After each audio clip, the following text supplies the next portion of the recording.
అక్కడే ఈమె యొక్క ఎవిడెన్స్ ఏమీ లేవని, ఈమె చెప్పేది అబద్ధమని సిఐ గారి సమక్షంలోనే నిర్ధారణ అయిపోయింది కనుకనే పోలీసు అధికారులు ఈమెను బయటికి పంపించేశారు.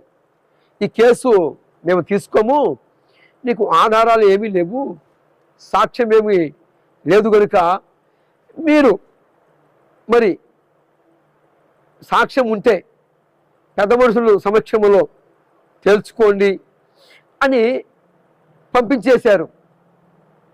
పోలీస్ స్టేషన్లో ఉన్న సిఐ గారు, ఎస్ఐ గారు పంపించేశారు. అప్పుడన్నా ఆత్మీయ నాయకుడు, తండ్రి సన్నిధి మిదిష్టిస్ వ్యవస్థాపకులు, దైవ సేవకులు శాలేమన్నని ఆచరించిందా? పైపెచ్చు నేను వెళతాను అంటే వెళ్ళనీలేదు అని ప్రభుకుమార్ మీద ఫిర్యాదు మోపుతుంది. ఫిర్యాదు మోపడమే కాకుండా నన్ను వెళ్ళనీలేదు అని చెప్పింది. మరి ప్రభుకుమారు ఈకేఆర్ దగ్గరకు బొమ్మున్నాడా? విజయ్ కుమారు అనే ఆ యొక్క వ్యక్తి దగ్గరికి పొమ్మున్నాడా? లేదు కదా. ఏమండి, ప్రభుకుమారు శాలేమన్న దగ్గరికి వెళ్ళవద్దు అని చెప్పాడని చెబుతుంది. కానీ మరి ఈకేఆర్ దగ్గరికి వెళ్ళమన్నాడా? ఏమండి, సరే పోనీ ఈ ఈకేఆర్ అన్న ఆ బిడ్డ వచ్చినప్పుడు ఈకేఆర్ చేయాల్సిన పని ఏంటి? ఫస్ట్ అక్కడ ఏం జరిగిందో తెలుసుకోవాలి, ఆ ప్రాంతంలో ఏం జరిగిందో గుర్తించాలి. ఆ ప్రాంతంలో ఏం జరిగిందో తెలుసుకోకుండా, సంగతిని వినకుండా ప్రతిపత్రం ఇచ్చేవాడు వాడి మూఢత్వమును సిగ్గుపరుచుకుంటాడు. వాడి మూఢత్వముతో ఏమైపోతాడు? సిగ్గునందుతాడు. అలాగనైపోలేదా ఈకేఆర్ జీవితం? ఈకేఆర్ అనే వ్యక్తి ఏం చేయాలండి? ఫస్ట్ ఈ యొక్క సిట్టి తల్లి వచ్చిన ఆమెను ఏమడగాలి? అమ్మా, నీవు మొట్టమొదటిగా ఆత్మీయ నాయకుడు, తండ్రి సన్నిధి మిదిష్టిని స్థాపించిన ఆయన పెద్ద ఆయన కాడికి వెళ్ళావా అని అడగల.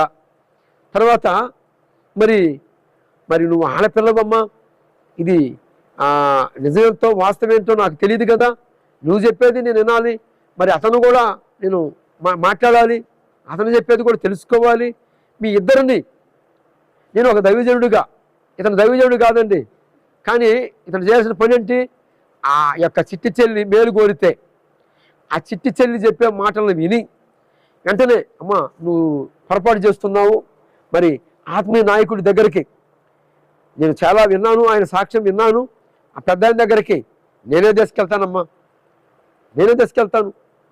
ఏదన్నా కానీ ఆయన సమక్షంలోనే ఆ మెయిన్ బ్రాంచ్ దగ్గరికి వెళ్దాం అని వీడేమో తీసుకొచ్చాడా? ఇతను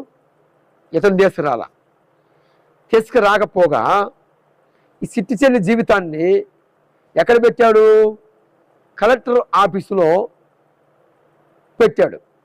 కలెక్టర్ గారి ఆఫీసు ఎదురు, ఆ కార్యాలయం ఎదురు ఏం చేశాడు?